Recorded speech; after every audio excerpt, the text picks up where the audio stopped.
Welcome to Leadership Rediscovered. I'm your host, Laura Siebold, and I am so thrilled to be welcoming back to the podcast for round two, the CEO of Hope Gas, Morgan O'Brien. Morgan, thank you for coming back to Leadership Rediscovered. Yeah, no, I so enjoyed the first two versions of this. Yes. I said, I have to come back for a third, right? Absolutely. Yeah. Yes. So of course. For those of you who have not listened yet or watched, episodes 48 and 49 of Leadership Rediscovered is a good two-parter.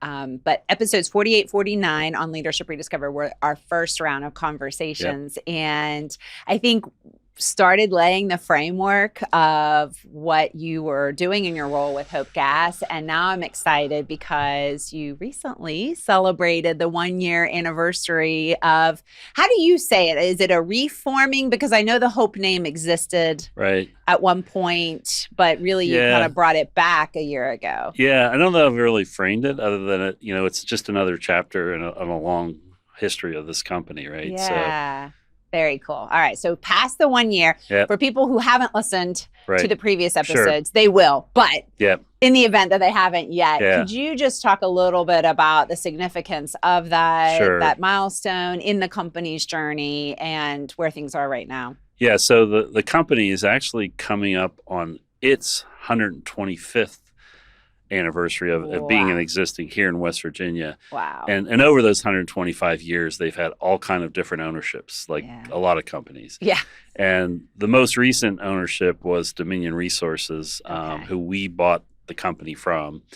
And they had actually rebranded the company during their ownership to Dominion Energy West Virginia. Okay. And so for, more than a handful of years, the name Hope Gas sort of left the West Virginia face, right? There were the bills that went out said Dominion Energy West Virginia. The trucks people saw on the road said Dominion Energy West Virginia. The company uniforms, the CEO with his swag was sitting there with Dominion Energy West Virginia, right? And so for us, a big part of what we were trying to do is establish the West Virginia-based company.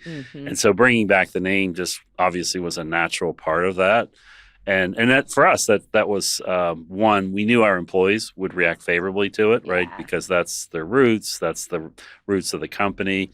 I think what we were all taken back by were the community's reaction to it. So we've got nothing but incredible positive reinforcement along the way of how good it is for Hope Gas to be back, how good it is for it to be, here in West Virginia, focused on West Virginia, based in West Virginia, all those things, right? So that's the starting point of the bringing Hope Gas back when it's really never left. Right.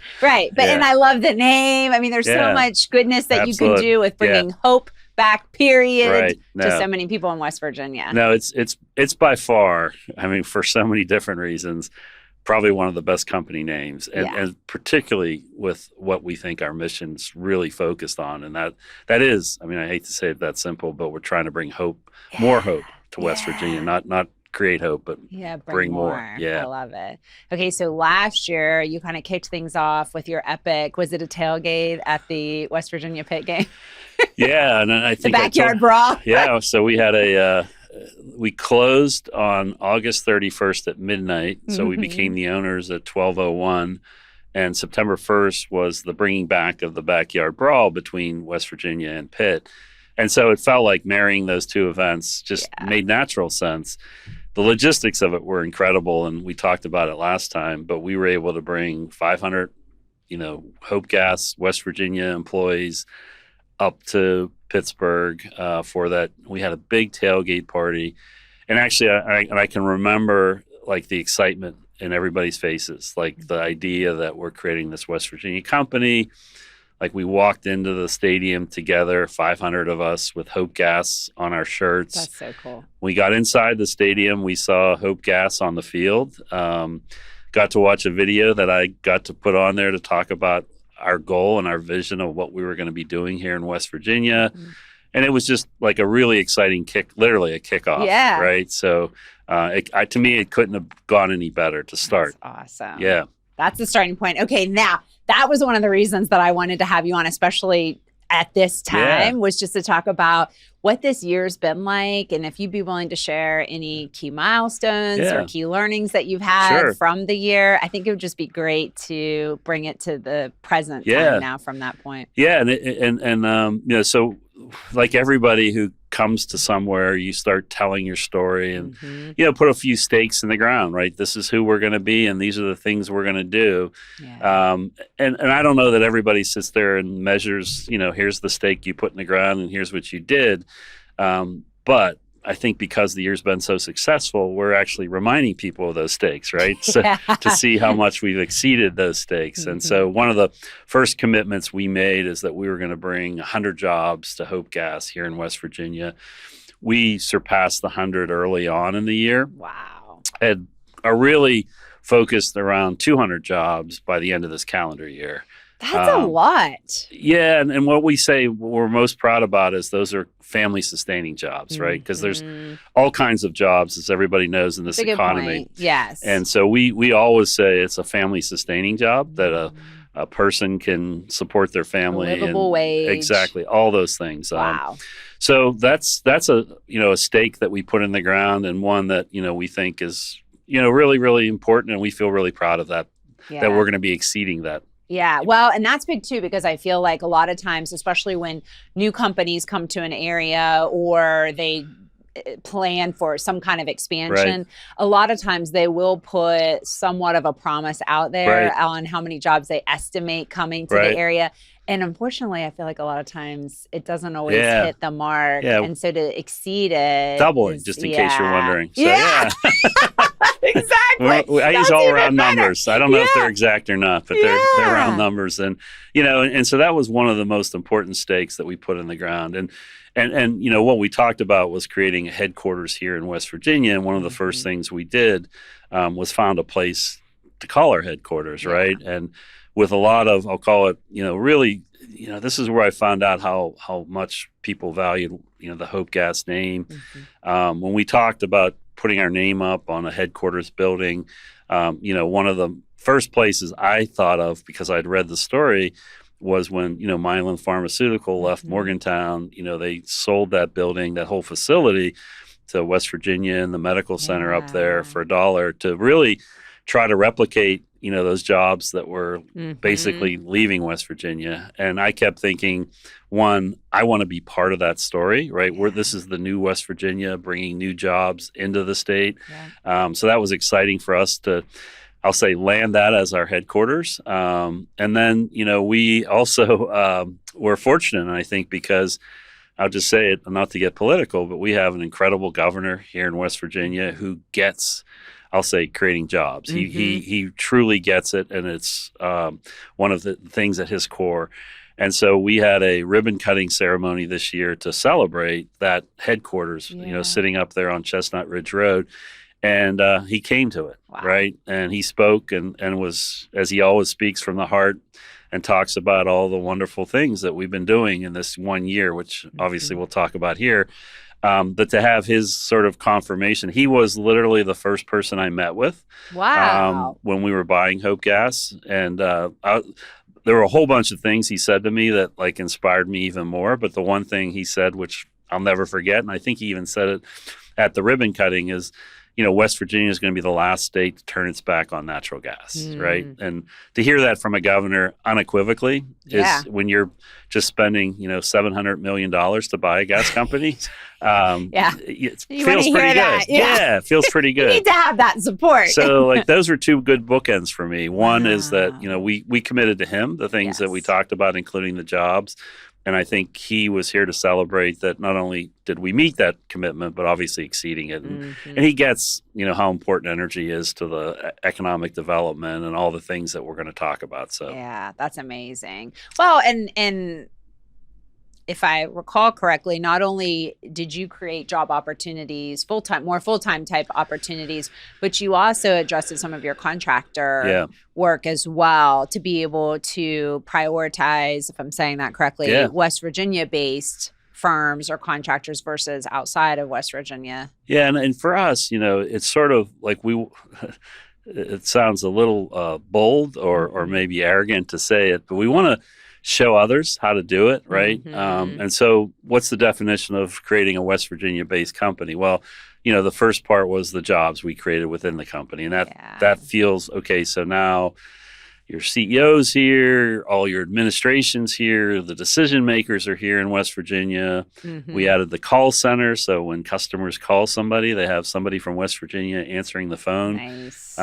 We have somebody who, good chance, is familiar with the neighborhood that you're in, and I'll just say it's one of the secrets of West Virginia is that people care about each other in a true way. Yes. And so to take that quality and to have them be the face of our company when people are calling was incredibly valuable. And so all of that was like, okay, that's what a West Virginia-based company does. But more than that, one of the first things we did was we said, well, what does it mean to have decisions made here in West Virginia as opposed to Richmond, Virginia under Dominion Resources? And it was actually Pittsburgh, Pennsylvania under Consolidated Natural Gas. So all these different owners over the years. Yeah. This is the first time that all the decisions really are being made here in West Virginia. So we had we're hiring a bunch of people, and our people need trucks. So we had to go buy trucks. And we said, rather than, entering into a national contract with General Motors because they wouldn't have any interest in us, we went to the car dealers here in West Virginia, and we started buying literally trucks off the lot. Wow. And what it was funny, a lot of new people, right? So we're hiring people, and our procurement person was a new person to the company, and she just went around looking for trucks, and she'd see, white pickup trucks in a car dealer, and she'd go in and she'd show them, I'm with Hope Gas. And she's like, I want to buy every white truck you have here, right? And the car dealer obviously got excited. Yeah. And she's like, but I don't know how to pay for it. I don't know how to process any of this. How do we do this? And the car dealers were like, we don't care. Yeah, we'll figure it out. We know who Hope Gas is, right? This goes back to the branding. And by the way, this isn't a one-time order, right? This is a relationship that you're building. And by the way, if anything ever happens to that truck, have your folks come down here to the car dealership and we'll prioritize it, right? Because we know this will be an important relationship. And so that was and it was funny. So the reception that she got and I'll call it the support that came with that, you can't put a price tag on it, right? And so that was the starting point. And then, we have what I call a fairly significant and actually a big pipe replacement project that got started here prior to us. And prior to, I'll say, our ownership, all those, again, decisions being made in Richmond, Virginia, they were hiring pipeline companies from national firms, right? Yes. And so a person would bid on a contract, and like 1 week they'd be in, Clarksburg, West Virginia, replacing a pipe. And then the next week they could be in Cleveland, Ohio, replacing a pipe for Dominion. And then maybe down in Raleigh, North Carolina, replacing a pipeline. So it was a lot of national contractors. And, again, highly qualified, probably passed all the procurement tests, right? Yeah. But we changed that. We said, I wasn't even sure how to introduce ourselves to people. And so my roots are, I grew up in Western Pennsylvania, it's a big labor town. My owners manage labor pension funds. I said, I'm going to reach out to labor leaders here in West Virginia. And so when we were doing the renovation at Morgantown, going back into hiring people in West Virginia, we sat down with the building trades and said, I want to hire people in West Virginia, right? And those guys look at you like, are you crazy? Like, is this a trick? we're chasing jobs. No one's ever chased us to hire us, right? So now you got somebody coming in the door saying, I want to hire as many of your members as I can. I have electricians and carpenters and all the technical stuff that needed done at Morgantown. We hired from West Virginia labor halls. And I said, who are the contractors that hire you guys? How do I get in contact with them? And as you can imagine, they were incredibly helpful. And then we went back to them and said, I don't know who the pipeline construction companies that deal with the West Virginia laborers here. Can you introduce me to them? And so we arranged a meeting down in Jane Lew, which is our operating center. And I'd say about 7 or 8 West Virginia-based pipeline construction companies showed up. And the story was we wanted to educate them on the projects we were having and how to participate in RFPs and just connect them with our folks and say, listen, if you have questions, here are the people. And so, I told the story that I just went through about Hope and how we're back and how we're focusing on hiring West Virginia employees here, but also that what does it mean to be a West Virginia-based company? Well, hiring West Virginia companies, right? Yes. And so of the 8, only 2 of them had ever done work at Hope, right? And if you think of it, West Virginia has basically 2 gas utilities, us and Mountaineer Gas. Mm-hmm. And to think that you're a pipeline construction company, you've never done work for the hometown utility. Right. It's like it actually scratched your head. Well, and how can it be is the decisions were made in Richmond, Virginia, right? And so right away, we were just, saying, hey, that's awesome, right? Mm-hmm. So, here's where the projects are and here's where the locations are. So we go through this whole process and I stop and I say, are there any questions from you guys, right? Because I typically do a lot of talking, so I always have to remind myself to ask if they have questions. And so the first contractor, he said, I don't have a question, but I have a comment. And I'm like, okay, let's see what this is, right? And he said, and I'm learning a lot about West Virginia, and it's all things that I love now and appreciate. I always joke that when you get a group of people who don't necessarily know each other from West Virginia, they all sort of brag on that their town is the smallest, their high school was the smallest. What stoplight? And I know I'm from the smallest town, and then somebody tries to outdo them. So this guy starts off with his line that, I'm probably from the smallest town in West Virginia here, went to the smallest high school. And then we got into a little bit of a debate as to what's the definition of small. And but then what he said was, which was like, I was wishing I had my video on. He said, when I grew up here in West Virginia, Morgan, my mother told me there are 3 jobs that you can get in West Virginia. You can go work in the coal mines, you can work at the steel plant, which was near where his town was, or you can go work at Hope Gas. He said, those are the 3 good jobs you have. This guy didn't listen to his mother, like probably a few sons have done. He went to WVU, got his degree, right? And then he decided to start his own construction company, right? And he said, so I was driving here this morning, Morgan, and my mother will say, the steel mills went away, the coal mining jobs have gone away. And he said, I'll just be frank, Hope Gas went away, right? In theory, right? In name, yeah. And he said, I called her to tell her I'm on my way to Hope Gas. He said, it's back in West Virginia. And guess what? You're right. It's creating jobs here in West Virginia, and I'm hoping to get some work out of them, right? And honestly, I was sitting there like, that says it all, right? And then folks throughout so we got into this next set of discussions where each of the 8 were talking about family members that worked at Hope Gas, people they knew that were over the 125-year history, right? And how connected it was to each of them. And so as we started down that path, right, I spend a lot of time, as we talked about in our last 2 episodes, that I go out in the field and I reconcile with people, right? So the first question is, how's this working, right? We got new people replacing pipe.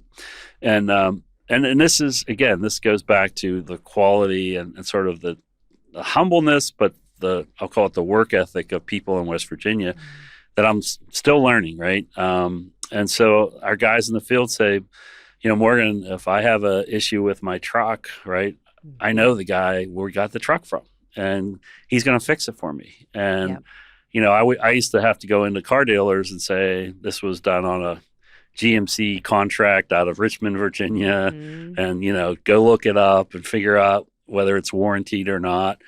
He said, this is West Virginia. Like, if they sold us a truck and there's an issue, these guys are going to fix it, right? They're not going to look up my file, right? And I'm like, okay, so that's a good thing. There's value in what we're doing here, not just supporting the local economy, who happen to be our customers, right? Which is not a bad thing in itself.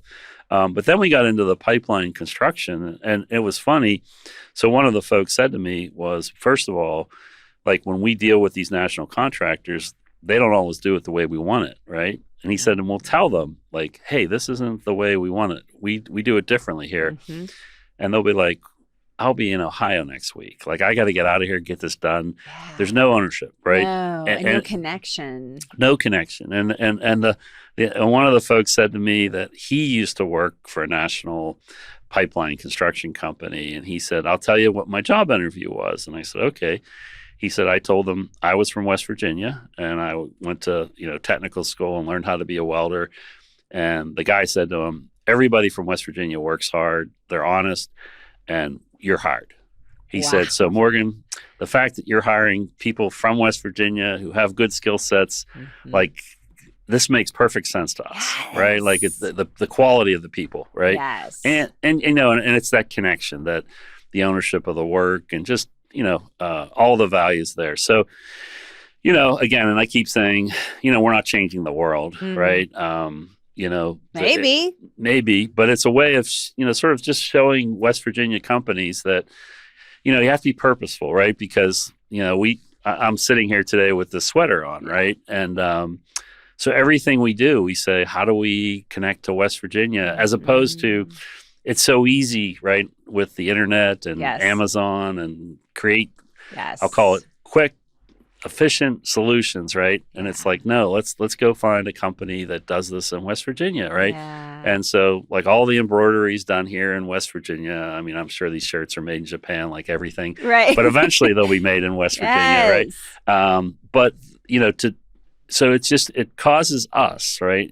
And people see it, that like that's who we want to be, right? And and so it's, again, it's sometimes it may not be the easiest, it may not be the way others have trained us to do things. And again, like we call each other out on it, which is really exciting, is, hey, where did we get that? Did we think about who the providers are locally? Yes. And it's again, I just think for us as a company, the internal, call it our culture. Yes. It creates this awareness, and we point it out, like, oh, by the way, we used to do it this way, now we do it this way. Right. And it's it makes people feel good. Like we're, the ultimate vision is that, I said from the beginning, we want to create a company that becomes so valuable to our customers that they can't imagine a world without us. Yes. Right. That's the ultimate vision of what you're trying to build here.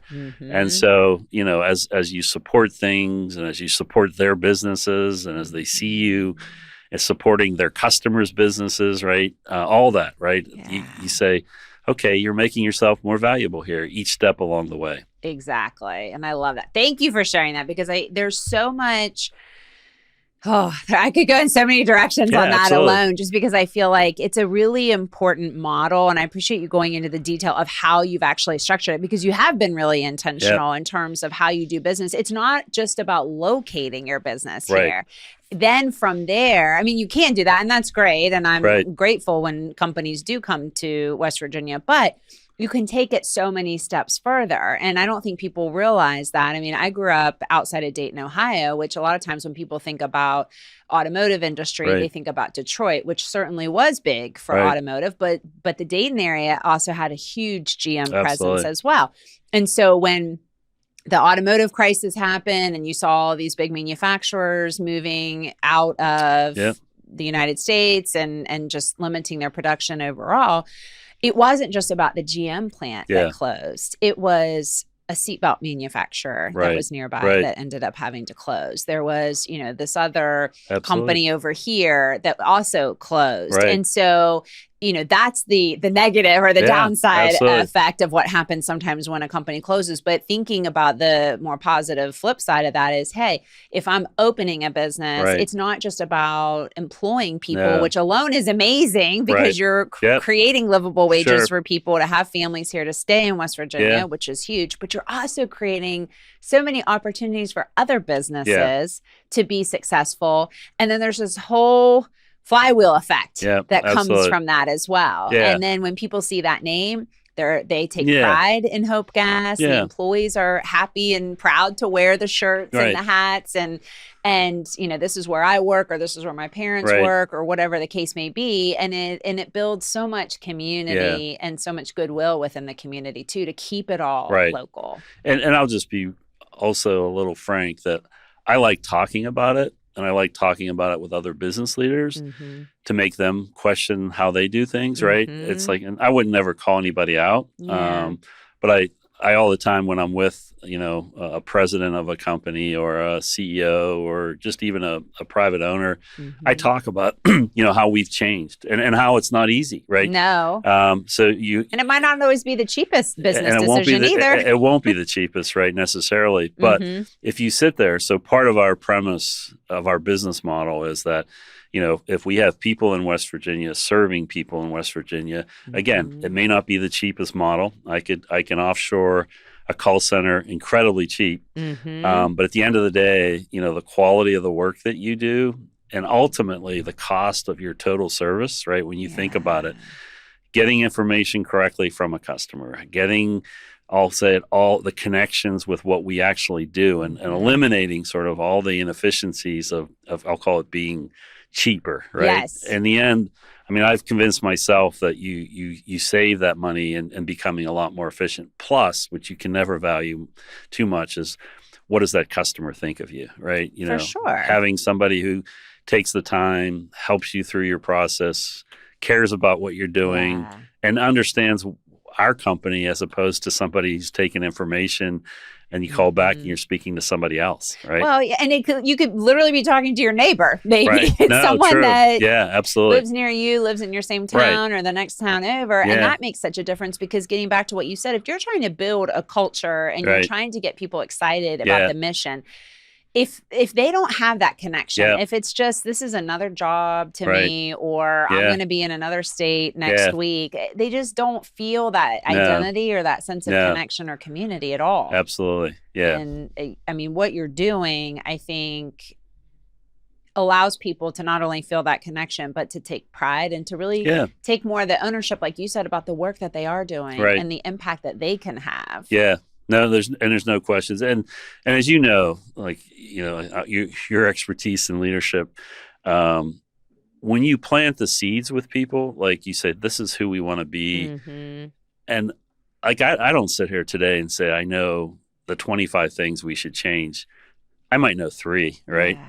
And then you tell people, these are the 3 we changed and here are all the benefits and here's what we did. And right away, it's like, well, here's 4 more ideas, right? And then you have 4 more ideas, and the next person has 4 more ideas. And again, you start now putting that story together, and it's all of a sudden you got 25 ideas when you started with 3. Right. And to me, that's how you create culture. That's how you create ownership. Absolutely. And to say, after 12 months, like I look around my organization and what people are doing, and they're running with us and running with pride. Like that's the part I truly, I can feel it. And it's, these aren't Morgan O'Brien's ideas. They're not my leadership team's ideas. These are people that just, some of this they're doing on their own. Yeah. And you just sit there and say, every small step we take, it's like who we want to be. And you always want to reconcile everything you do to say, hey, was that consistent with what we want to be, right? The big things are easier because you can stare at them. The little ones are the ones you don't even think about, but when you see them, it's like, oh my gosh, that was such a great idea. And I literally was, before I was coming down here, I was talking to my assistant, and she's like, hey, we're doing this project, and I know the people doing it, they're just learning West Virginia, and like, here are some things you ought to think about. And I was just like, absolutely, like. Send them, tell them those are my ideas if you want.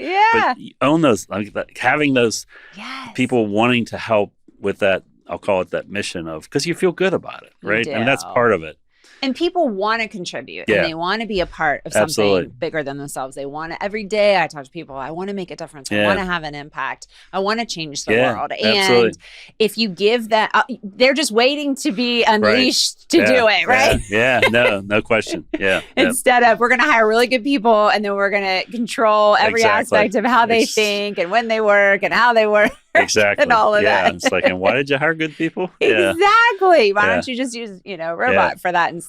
But and I think what's so great too, and one of the things that I really respect about you, and I think is unique about you, is that you are incredibly visionary. You're strategic. You have big ideas. I don't know about that. You're willing to rock the boat or challenge the status quo, which I think is huge.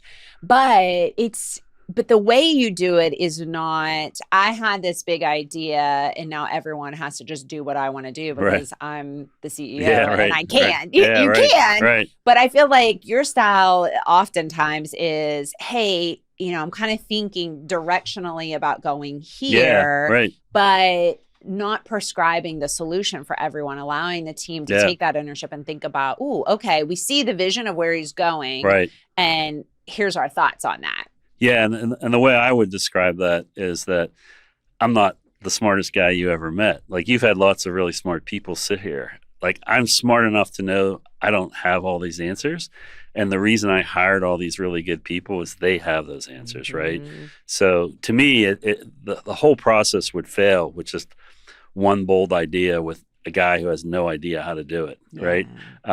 It's a great bold idea when you hire a bunch of people that know how to do it. Exactly. And they actually create what you're talking about. And then, they feel empowered to have their great ideas, right? And it goes to the, I know 3 things that we should change, and everybody in the room has 3 ideas, and now you've got 25 ideas, right? It's the same thing here. The part you worry about, and I'll just say, because you don't ever share with people what you worry about, right?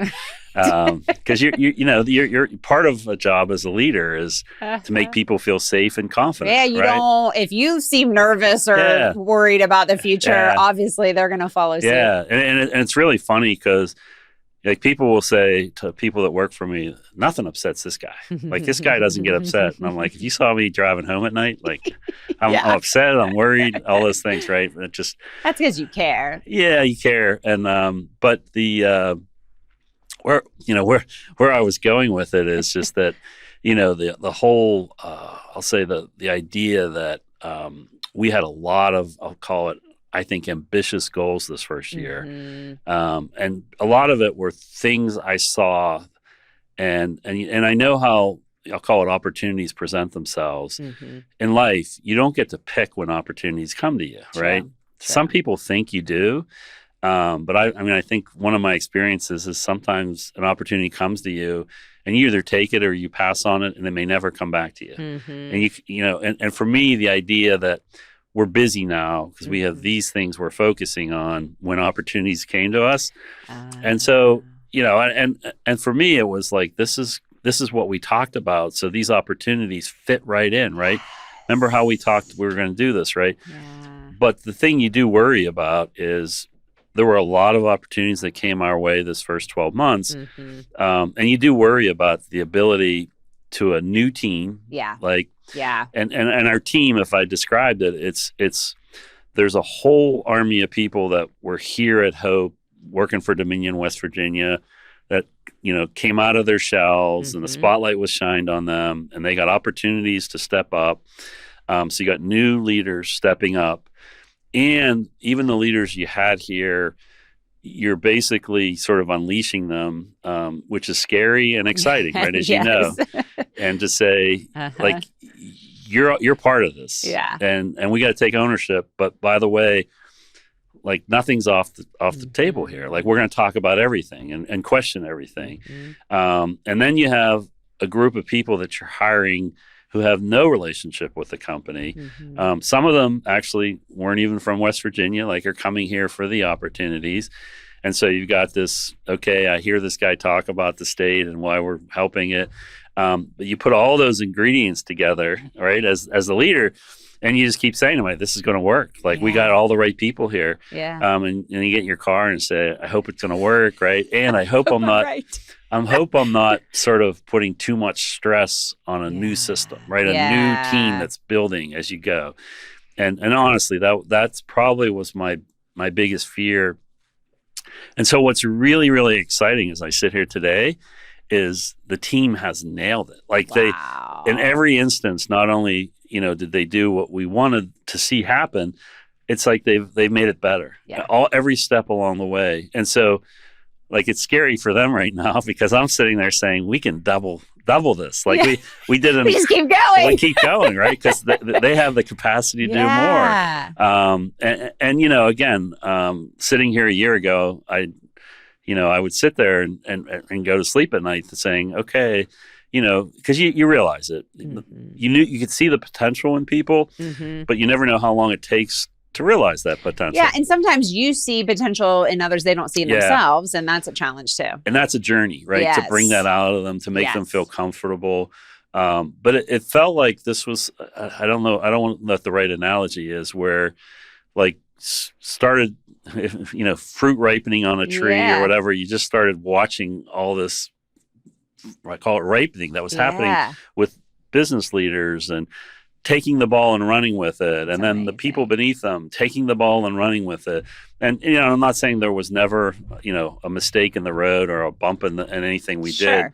But we accomplished so much, and it felt exactly like you drew it up, which starting this out. This is exactly how we envisioned this in our mind. but I feel like, and this is my message to this group is that, this is it's a great team. It's just really hitting its stride. Yeah. We've done a lot of, in 12 months, right? Because that's the other thing you remind yourself. I think of businesses and they say, one or two things are the most things you can focus on in that period of time. I mean, to be honest, we had at least a half a dozen really big things that were going on in that time frame. And in every one of those instances, when I first started sharing with people, and every time we announced something that we were doing, I would get from employees things, it's too much, right? And I would say, of course it's not. We have all this amazing people, but I'd sit there and say, is it too much? Right? Well, because like a small town, everyone's definition of too much is different, I think. Absolutely. Yeah. So, probably of all the things we did, and we can talk about any one of them, probably the most amazing thing that I feel so proud about, and it's not me, it's the team, is that this is a really good team. And they're working really well together. And there's, as you know, everything's a journey. You can always get better. Yes. There's issues that you need to work through. But as far as like executing and doing important things and working together and really owning things, which is at the end of the day, you think, this could take a while before people feel like they own things. But honestly, 12 months later, these people own it. And they're running with it. Yeah. I'm curious just to hear your perspective on what you attribute that team's success to. The fact that they are accomplishing so much, working, is that just coincidence, or I feel like it's not? But I'd love to hear your perspective on what you attribute that success to. So, and I look at sort of, and this is probably wrong, but I look at the groups of people that I have. So I start with the biggest group, which is people that were here working for the company and were part of a really big organization, but never felt, in fact, they felt the opposite. They felt like they were the hair of the tail of the dog in that organization, and probably told that at some point, right? And had all kind of ideas along the way that just weren't important, right? Yeah. And so you have that, and, and they did great work. They came, the employees were safe, customers were good reliability. They they executed all Checked the things. all those boxes. And very well trained in all those good things. And then you have like this crazy guy who comes in and sort of shakes everybody up and says, like, we're going to do things. And a lot of the things were the things that were your ideas that you were told no. And so part of my job is to walk around and hear all those ideas and to tell you something other than no, right? And to create that. And it started literally at the grassroots, where I literally would go into shops and I say, okay, we want to have more customers, right? In West Virginia, what business doesn't want more customers? And, right. And they'd say, well, we brought these 3 opportunities and we were told no. And how do you reconcile that? And I'm like, well, first of all, if you brought me those 3 ideas, they would have all been yeses, right? And so we needed to figure this out. And I said, so our challenge now is how do we go back to those people who we told no and tell them yes, right? And they'd be like, well, I think I can do this, and right, yada, yada.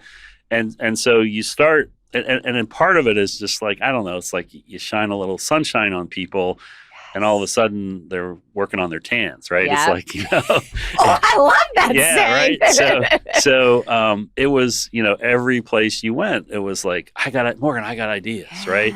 And because they saw you actually did listening. And so I think, I just say it this way, that like, this is a much, much broader question, right? But I feel like there's parts of corporate America that just squelch people, right? Yes. And it becomes a job, yes, and not, where I sit there and I tell people this every day, and I think they think, okay, he would say this, like, if you don't feel like you're doing something of value, like, why are you coming here? Obviously it's to get a paycheck to pay your bills and feed your family and that, right? But there's more to it. Much more than that, right? And so I think there's this, okay, like we can actually, I want to call it pent up years of being told no, or they stopped asking even the questions, right? Because, that's what happens in big organizations, right? People don't want to they don't want the answers. Right, and they don't even want you asking the questions, right? Exactly. That's just more work to deal with. And so there's this incredibly valuable group of people who, when you just say, it's okay, we want to do things, we want to do more, and to make sure that they hear it, and it's not just words, but then you actually follow it, right? And so we started doing acquisitions here in West Virginia. We bought People's West Virginia Gas Utility. We bought a gathering system down here that was more pipe to help producers, all the things that utilities should be doing. And all of a sudden they're like, hey, we're doing things finally here, and it's in West Virginia as opposed to other places, right, which was under the Dominion ownership. And I think it was like they saw some bigger things happening that said, hey, like he said it and we're doing it, right? And so now I'll call it, all the ideas that we had are real. Yes. And again, it's so that's sort of like, and that's the biggest group of employees I have. And it's the ones that, to me, that will create the roots of our sustainability, right? Because these are people that care about the company, care about the customers. They're here, their roots are deep here. And now, like, they feel differently about what I don't want to say their jobs are, but their purpose for why they come to work, right, has completely changed in a positive way. And, and the next step of that, always is how do you then support the people beneath you, right? How do you empower them? Now you got to let go what we gave you. Right? Yes. It's the chain reaction. Well, you're modeling for everyone. Okay, here's how, this is the behavior. This is what we do here. And how do you keep carrying that forward? Because I think, just to underscore a few things that you said, number one, you're a lot smarter than you give yourself credit for, but you are humble. And it does take a lot of humility, I think, from the most senior leader in the company to say, I am not going to stand up here and assume that my ideas are the best ideas or the only ideas or the right ideas. I want to hear from the people and I genuinely want to hear. So that's huge. And quite frankly, when you bring up other organizations, corporate America, et cetera, I feel like there's an arrogance a lot of times of, we're the ones running this company. They don't understand the strategy. It's this whole like us versus them scenario. You're all working for the same company. And by the way, that person that's in the field, they are doing the work. They have incredible intel about your customers and the things that are broken. And I mean, you want the dirt on what's going on. You talk to the frontline people. No question. They know the real story, because by the time it makes it to the C-suite, it's been filtered and edited, and they're getting like a tenth of the real story. White by the time it gets there, right?